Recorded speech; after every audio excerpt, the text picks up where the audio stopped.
Hello mga Inday, may daily vlog, may daily routine. Ito yung araw-araw na ginagawa ko. Hindi ko alam kung magbisaya ba ako magtagalog. Yung isang bata, hindi ko na malayan yung isang bata dyan ay naghaharap-harap pala siya sa camera at may pinapakita siya na hindi ko malaman kung ano yon. Kararating lang ng anak ko ng babae galing sa school pero aalis na naman niya ulit at ihahatid ko siya kasi maglalaro siya doon sa school. Dito kasi sa rules nila pagkatapos ng eskwela ay uwi kayo ng bahay. Hindi pwede kayo maglaro na hindi pa kayo nakauwi ng bahay. Pero as usual, bago tayo makalabas ng bahay ay mababawasan yung lakas natin ng 50%, ay ito pa naman yung kasama mo ay hindi mo talaga mapipigilan na mapapagalitan. Pero dahil bata pa yan ay kailangan natin talagang magtimpi hanggang kaya natin. Mag alas 3 na pala ng hapon yan, kailangan kong ihatid yung anak ko doon sa school kung saan siya maglalaro para naman medyo mahaba-haba yung oras ng paglalaro niya. Bago mag 5 ay susunduin ko naman siya ulit, mga 4:50 siguro dapat ay masundo ko na siya dahil pagka alas 5 dito ay gabi na yan, madilim na siya sa daan. At saka bago mag alas 5 din ay dapat nakaluto na rin ako. Kaya mangyayari dyan, pagka hatid ko niya sa kanya sa school, pagkahatid ko sa kanya sa school ay babalik na ako agad para naman magluto na ako ng hapunan kasi nga yung pagkain namin dito ng hapunan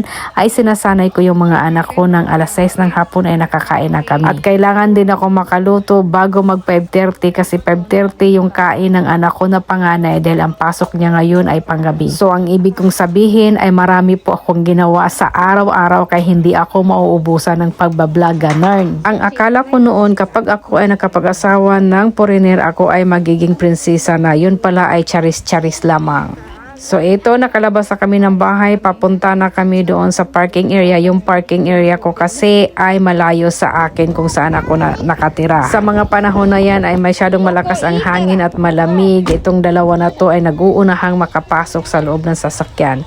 So on the way na ako doon sa school ng anak ko. Kailangan ako makabalik kaagad kasi hindi ko pa alam kung anong lulutuin ko. Ngayon, andito na ako sa bahay na ipapakita ko sa inyo kung anong binibili ni Superman ko na sandamukal na hindi naman niya niluluto. Malapit na siyang masira siguro. Titignan natin baka kasi nasira na. So jajajang, yan yung binibili niya.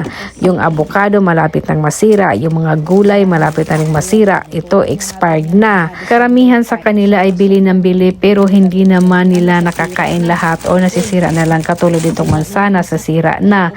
Bumili pa ng kamote, ng masandamukal na kamote. Utot tayo ng utot pag kinain natin yan. Kaya ngayon magugulay na lang tayo kasi maraming gulay. Itong avocado ay gawin nating avocado shake bago naman tuluyang masira.